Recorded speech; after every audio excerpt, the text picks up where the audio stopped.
cette première vidéo consacrée à la trigonométrie, on va parler du cercle trigonométrique. Alors ce cercle trigonométrique, il est un peu particulier. C'est un cercle qui est centré à l'origine, c'est-à-dire que si on dessine un repère cartésien, comme celui-ci, on voit que l'origine du repère cartésien doit être le centre du cercle trigonométrique. Mais il faut aussi, pour être un cercle trigonométrique, que le cercle ait un rayon de 1.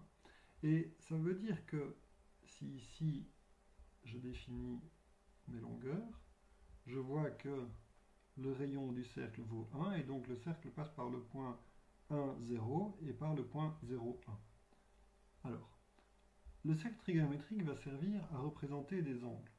Si je représente un angle hors du cercle, je vois que mon angle peut être considéré comme un angle entre deux demi-droites. Disons la demi-droite AB et la demi-droite AC. Si je définis ici mon angle dans ce sens-là, je peux dire que mon angle alpha est compris entre ma demi-droite AB, qui est ma demi-droite origine, et ma demi-droite AC, qui sera ma demi-droite extrémité. Alors, sur un cercle trigonométrique, l'origine des angles, c'est toujours la demi-droite qui part du centre et qui suit l'axe des x. Ça signifie que pour représenter un angle sur le cercle trigonométrique, je n'ai qu'une demi-droite à représenter. Prenons par exemple cet angle-ci. Eh bien cet angle-ci, on peut dire que c'est l'angle alpha. L'angle alpha, je vais pouvoir le représenter grâce au cercle trigonométrique par un seul point. Vous voyez ce point ici, qui est l'intersection entre la droite extrémité et le cercle trigonométrique. Eh bien si je nomme mon point A, je peux dire que le point A représente l'angle alpha. Pour bien montrer qu'on peut représenter des angles différents, je vais représenter un autre angle, celui-ci. Alors je pourrais par exemple l'appeler l'angle bêta, et cet angle bêta va être représenté par le point B. Et je peux faire ainsi, sur tout le cercle trigonométrique, je peux représenter des angles ici qui vont être proches de 270 degrés, je peux représenter des angles négatifs, etc., etc. Et donc sur un cercle trigonométrique, les angles vont être représentés par des points. Ça va être pratique parce que du coup, on ne va plus avoir ces demi-droites qui nous cassent un peu les pieds ici et qui encombrent le cercle trigonométrique. Alors, je vais choisir maintenant de représenter un angle, celui-ci, que je vais appeler gamma. Donc, je vais appeler cet angle gamma. Cet angle gamma, on a compris le principe, maintenant je le représente par un point C.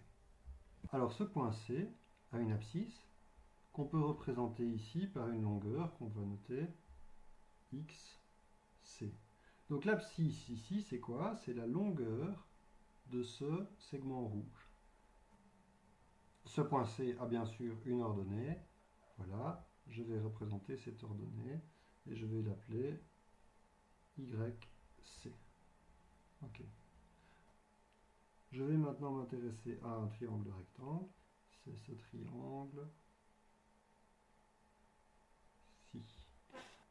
On voit ici qu'on a un angle droit. Et donc, bien sûr, on peut utiliser dans ce triangle rectangle la célèbre formule SOHCAHTOA.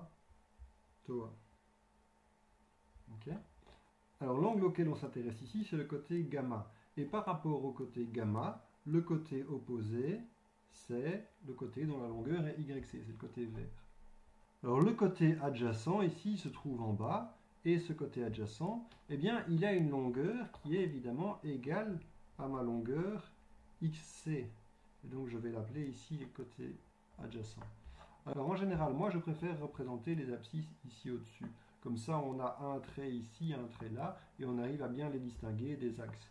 Maintenant on peut évidemment représenter l'ordonnée ici, ou là, et mon abscisse, je peux la représenter ici, ou là, c'est bien entendu la même chose. Ici, j'ai donc le côté adjacent à mon angle gamma, et ce côté, c'est XC. Alors, il reste un dernier côté du triangle rectangle dont on n'a pas encore parlé, c'est le côté de l'hypoténuse. Et le côté de l'hypoténuse, eh bien, il correspond bien entendu au rayon de notre cercle trigonométrique. Or, on a dit que le rayon de notre cercle trigonométrique, par construction, on a fait en sorte, on a choisi ici que l'hypoténuse, ce soit égal au rayon et ce soit égal à 1. Et ça, on va voir que ça va simplifier énormément les choses. Alors, notre formule SOHCAHTOA nous dit notamment que le sinus de l'angle gamma, c'est le côté opposé divisé par l'hypoténuse. Ça, c'est ce que nous dit SOHCAHTOA. Or ici, le côté opposé, c'est quoi? Le côté opposé, c'est YC. Et l'hypoténuse, c'est le rayon du cercle trigonométrique. Oui, mais le rayon du cercle trigonométrique, on a dit que ça valait 1. Et donc, le sinus de notre angle, c'est simplement YC. Et là, on voit que ça commence à être intéressant, c'est que le sinus d'un angle correspond à l'ordonnée du point qui représente cet angle sur le cercle trigonométrique. Alors, ce SOHCAHTOA, on peut le diviser en 3 parties. Ce qu'on a fait avec le sinus, on peut le refaire avec le cosinus. Cette fois-ci, on va dire que le cosinus de l'angle gamma, le cosinus, c'est le côté adjacent divisé par l'hypoténuse, sauf qu'ici, le côté adjacent, c'est l'abscisse de mon point C. L'hypoténuse, c'est mon rayon, mais on sait que l'hypoténuse, ou le rayon, il vaut 1, et du coup, XC sur 1, c'est la même chose que XC. Ce qu'on a fait ici, c'est définir le sinus et cosinus. À partir de maintenant, on considérera que le sinus d'un angle, c'est l'ordonnée du point qui le représente sur le cercle trigonométrique. Et le cosinus d'un angle, c'est l'abscisse du point qui le représente sur le cercle trigonométrique. Cette définition est plus générale que la définition de SOHCAHTOA, parce que SOHCAHTOA ne fonctionne que dans les triangles rectangles.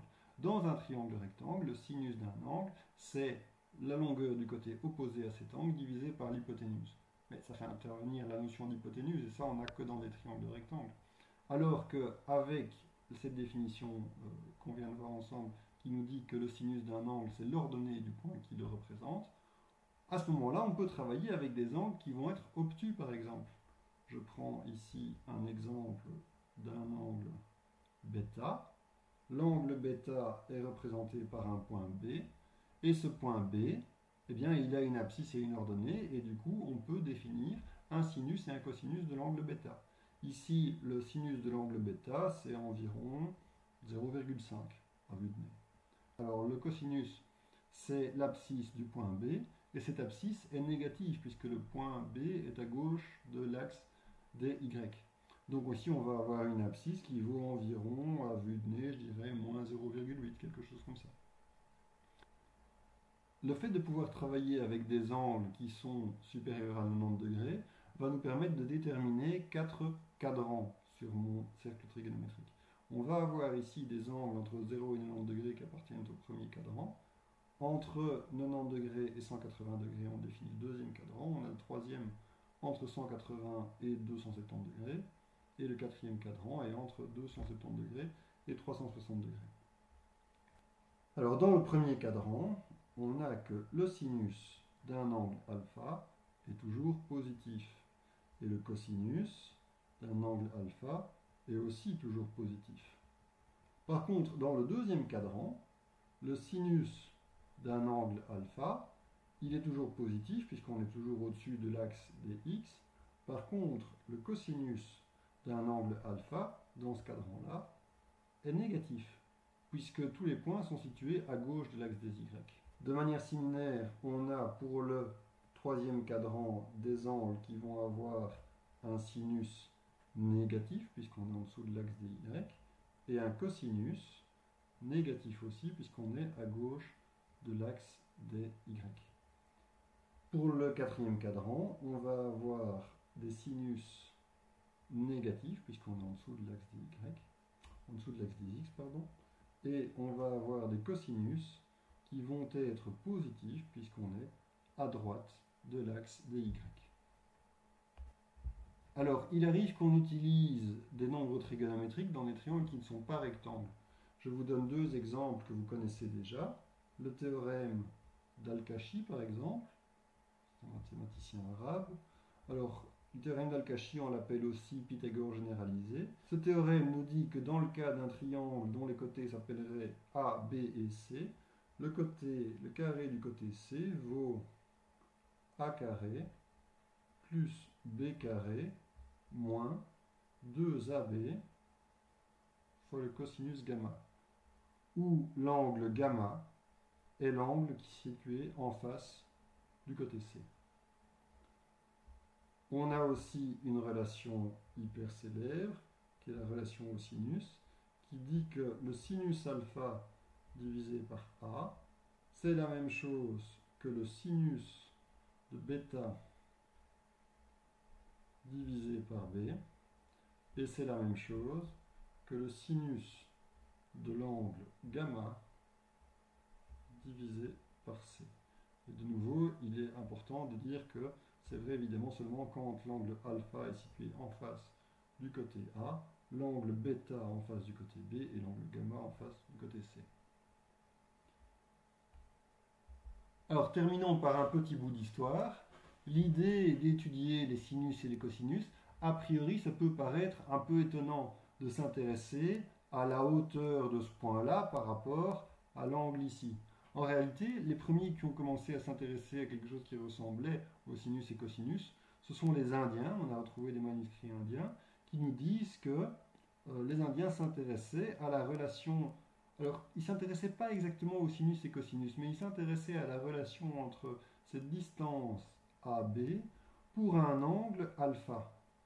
Vous voyez, ce n'est pas exactement le sinus. Nous, on va s'intéresser à la hauteur de ce point A par rapport à l'angle ici. Eux s'intéressaient à un angle double et à une hauteur qui était double aussi. Donc on voit qu'on n'est pas encore exactement au sinus. On s'est rendu compte par après que c'était beaucoup plus facile d'utiliser les sinus. Mais ici, on le voit, on a une interprétation géométrique qui s'auto